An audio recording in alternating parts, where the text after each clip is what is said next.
Surprising.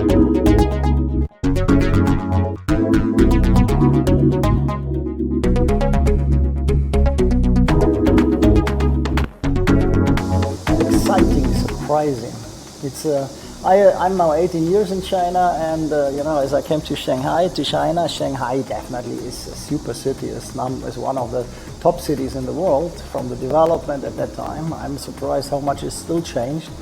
But when you go now to rural areas, and today I love it to travel in rural areas in China, you see how strong they're developing. The poverty alleviation process is really impressive. How they encourage the locals to make business, to start their own business. That's quite amazing. And this is something what in Western countries people do not understand how it works. They only listen, it works, but they don't know how it works. And it works not by pressure, it works by engagement, by people who are really dedicated to this kind of development. No, I mean the rural areas outside. When I go into Guangxi, when I go into Yunnan, when I go into Xinjiang, when I go anywhere, Anhui, doesn't matter where you go. You can see how clever they develop the country.